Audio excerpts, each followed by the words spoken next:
بسم اللہ الرحمن الرحیم۔ السلام علیکم ورحمۃ اللہ وبرکاتہ۔ دن 14 اگست کا تھا اور سن 10 ہجری رمضان المبارک کی 8ویں تاریخ تھی۔ ہجرت کو ابھی 12 سال باقی تھے۔ ہمارے رسول اللہ حرا میں اللہ تعالیٰ کی عبادت فرما رہے تھے۔ حضرت جبرائیل علیہ السلام امین تشریف لائے اور فرمایا، دو جہان کے مالک نے جواب دیا، میں پڑھنا نہیں جانتا۔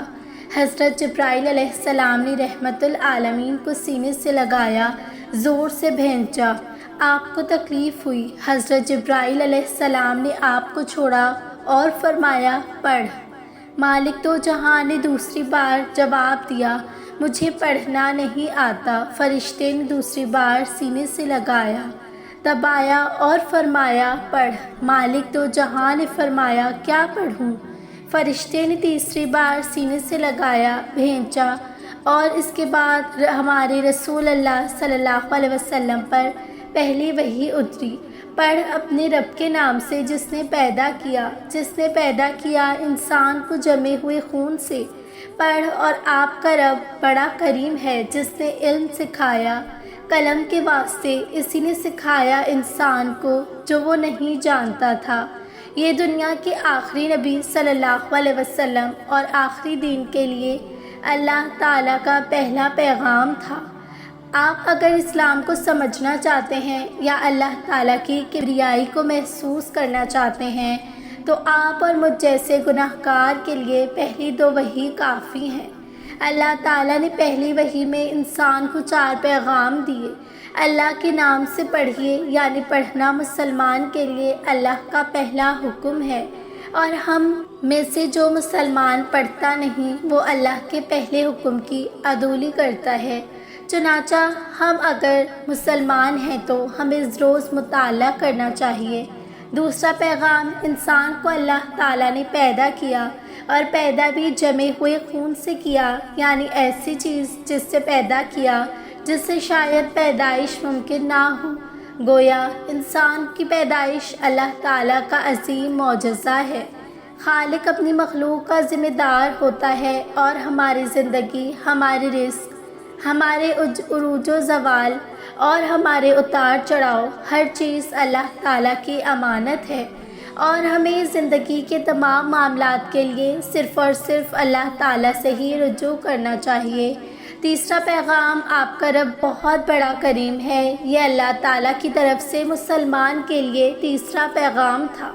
اللہ تعالیٰ کریم ہے، بڑا ہی کریم ہے، یعنی ہمیں صرف اور صرف اللہ تعالیٰ سے کرم مانگنا چاہیے، اور اللہ کرم کرتا ہے۔ اور اسلام کی پہلی وحی کا چوتھا اور آخری پیغام پھر علم سے متعلق تھا، جس نے علم سکھایا اور قلم کے واسطے اسی نے سکھایا انسان کو جو وہ نہیں جانتا تھا۔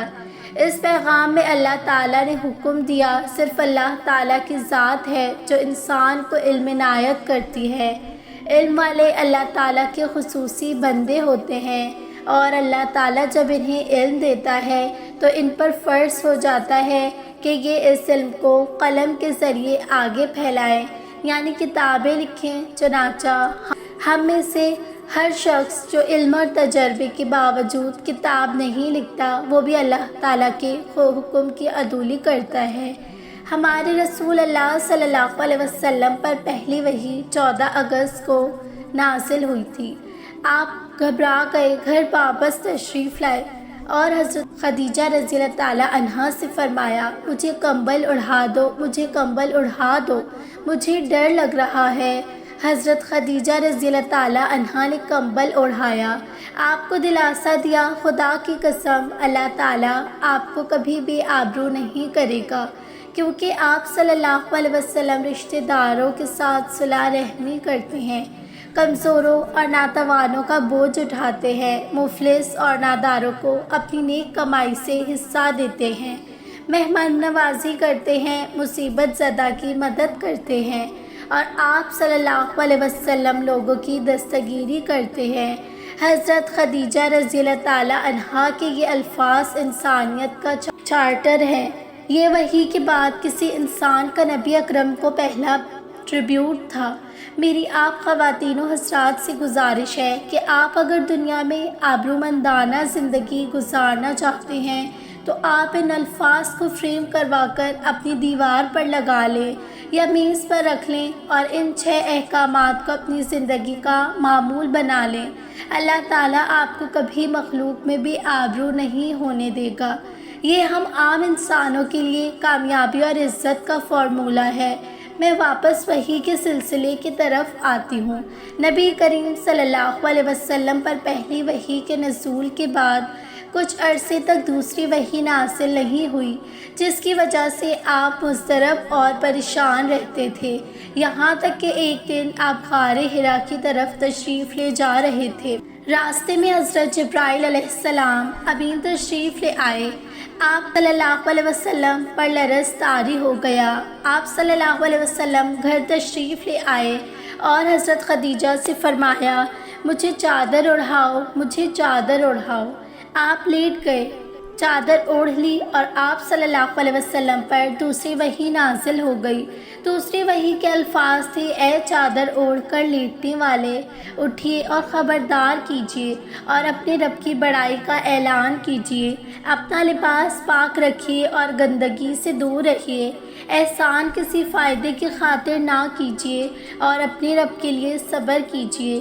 یہ دوسری وحی آپ اور میرے جیسے گناہ گار کے لیے دوسرا چارٹر تھا۔ اللہ تعالیٰ نے ہم مسلمانوں کے لیے 4 احکامات جاری کیے۔ ہم اللہ تعالیٰ کی بڑائی بیان کریں، ہم ہر وقت اٹھتے بیٹھتے چلتے پھرتے اللہ تعالیٰ کی نعمتوں کا اعتراف کریں اور اس کی بڑائی، اس کے کرم پر شکر ادا کریں۔ دوسرا حکم لباس کی صفائی اور گندگی سے پرہیز تھا۔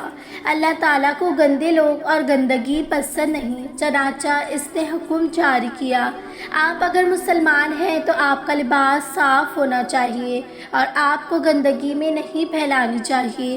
اس حکم سے ہم پر صفائی اور گندگی سے پرہیز فرض ہو گیا۔ تیسرا حکم لوگوں پر بے لوث ہو کر احسان کریں۔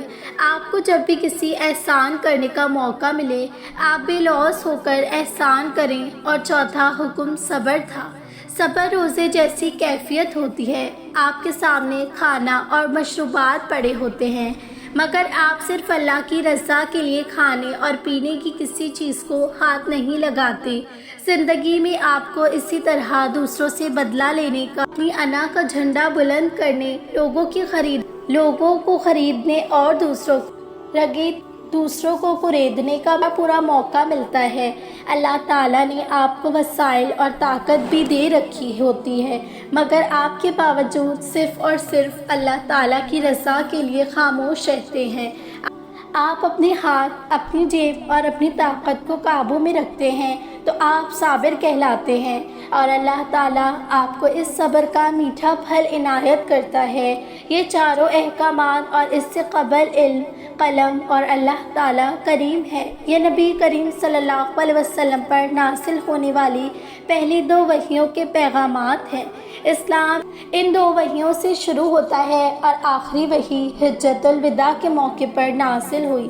ترجمہ: آج میں نے تمہارے لیے تمہارا دین کامل کر دیا اور تم پر اپنی پوری نعمت تمام کر دی اور تمہارے لیے دین اسلام کو پسند کیا۔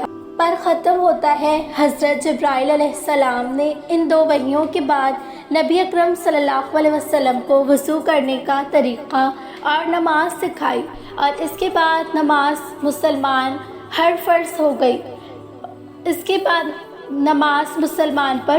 ہو گئی۔ مسلمان شب معراج تک صرف 2 نمازیں پڑھتے تھے، فجر کے وقت 2 رکعت نماز اور مغرب کے وقت 2 رکعت نماز۔ باقی 3 نمازیں معراج کے دوران فرض ہوئیں۔